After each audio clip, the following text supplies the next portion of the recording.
First of all मैं इस video में ये एक्सप्लेन करने नहीं आई हूँ कि ओवर थिंकिंग क्या होता है। अगर आप यहाँ हो, you already know how it feels. So let's talk about how to actually stop it practically. The first thing you need to understand is you can not stop over thinking by fighting your thoughts. Because ये human psychology है कि जितना आप अपने brain को बोलोगे कि ये चीज़ सोचना बंद करो, उतना वो उस टॉपिक पर ज़्यादा सोचेगा, वही टॉपिक पर फोकस करेगा।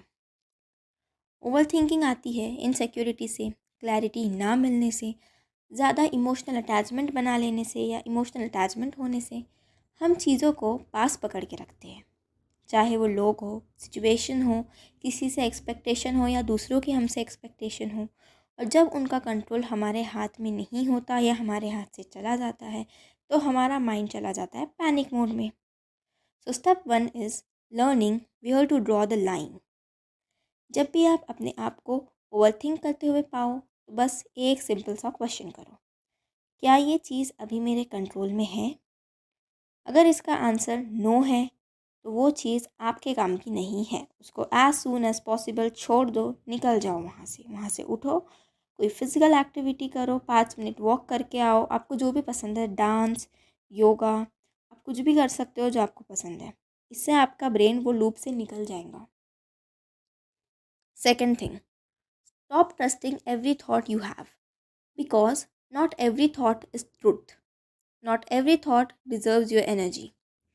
आपके दिमाग का काम है थॉट्स बनाना, पर उसमें से किसे अटेंशन देना है और किसे इग्नोर करके आगे बढ़ना है वो डिसाइड करना आपका काम है। ये ब्रेन को नहीं पता, बट ये आपके ऊपर है कि आप किस पे अपनी एनर्जी इन्वेस्ट करोगे और किसको छोड़ के वहाँ से निकल जाओगे। Third cheese, the only thing that you have right now is the present moment. आप जो फ्यूचर के बारे में सोच रहे हो सकता है वैसा कुछ हो ही ना। वो सिर्फ आपका एक फ़ियर है और आपका माइंड आपको वर्स्ट सिनेरियो दिखा रहा है। ये मोस्टली होता है कि जो हमारे साथ होने वाला होता भी नहीं है, वो मतलब इतने आगे आगे की बातें हमारा दिमाग, हमारा माइंड क्रिएट कर देता है, सोच लेता है, जिसकी वजह से हमें डर लगता है कि अगर ये हो गया तो। हालांकि वो चीज़ होने वाले होती भी नहीं है, बट हमें हमारा दिमाग प्रिपेयर कर रहा होता है बुरे से बुरी चीज़ होने के लिए। तो आप जो पास्ट को लेके बैठे हो उसको तो कोई चेंज नहीं कर सकता, चाहे कुछ भी हो जाए, no one can change that. जो हो गया सो हो गया, आगे बढ़ो, जस्ट मूव ऑन।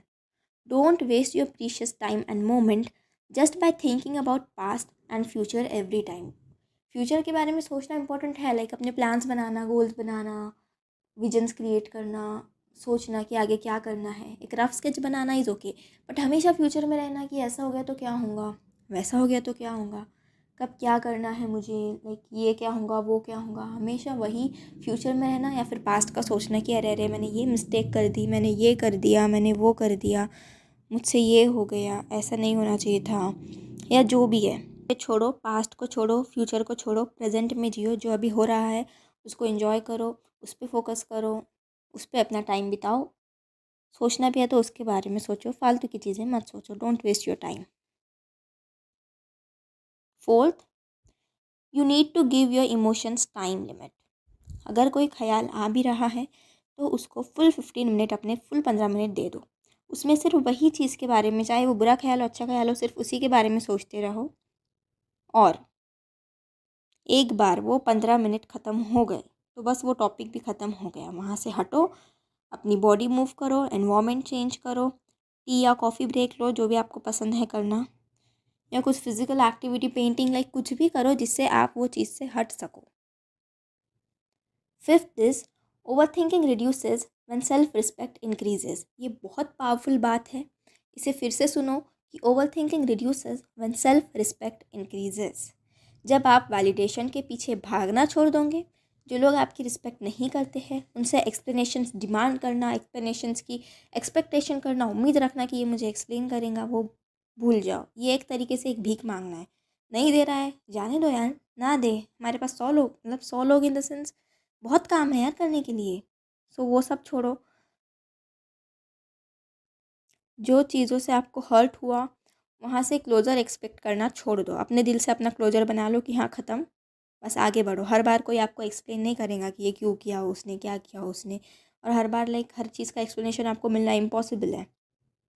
तो क्लोजर एक्सपेक्ट करना बंद कर दो, तो ऑटोमेटिकली आपका माइंड एक पीसफुल स्टेट में रहेगा, शांत रहेगा। A lot of overthinking is just your self-worth asking for boundaries. Overthinking ज़्यादातर इसलिए आती है क्योंकि हम अपने आप को नीचे रखते हैं, दूसरों को ऊपर रखते हैं और बाद में बोलते हैं कि क्यों हो रहा है ऐसा। आपको वैसा नहीं करना है। अपने सबसे ज़्यादा अपने सेल्फ रिस्पेक्ट पर फोकस करना है, अपनी बाउंड्रीज़ बनाना है। और बाउंड्रीज़ बनाते टाइम ऐसा नहीं कि सिर्फ बना लिया, ये सोचना है कि दूसरों को भी उस बाउंड्री को रिस्पेक्ट करने लगाना है। अगर कोई वो बाउंड्री तोड़ रहा है तो उसको पनिश करो, उसकी लाइफ से निकल जाओ अगर हो सकता है तो। एक दो चांसेस देना is okay, but don't give that chances again and again. अगर कोई बाउंड्री तोड़ रहा है मतलब वो आपकी रिस्पेक्ट नहीं करता है, ये क्लियरली विजिबल है। Now last and the most important point, इसे नहीं भूलना, ये सबसे इम्पॉर्टेंट है कि accept that you can not be calm in a life that goes against you. जो लाइफ आपके हिसाब से चल ही नहीं रही, हमेशा आपके अगेंस्ट चल रही है, उसमें आप शांत कैसे रहोगे, स्टेबल कैसे रहोगे? आप अपने दिमाग को ये कैसे बोलोगे कि भाई शांत रहे? अगर आप बार बार कोई चीज़ को चूज़ करोगे जिससे आपको हर्ट हो रहा है, वो चीज़ हो, पर्सन हो, कुछ भी हो, अगर वो बार बार आपको उससे हर्ट हो रहा है तो क्यों उसके पास भाग रहे हो? तो आपका दिमाग परेशान ही रहेगा ना। इसीलिए अपने सारे लोगों और चीज़ों ऐसे सारे लोगों और चीज़ों से दूर रहो जो आपको ओवर थिंक करने पर मजबूर कर रहे हैं। You want stop over thinking in one day, but the moment you stop entertaining every thought, the moment you choose your self.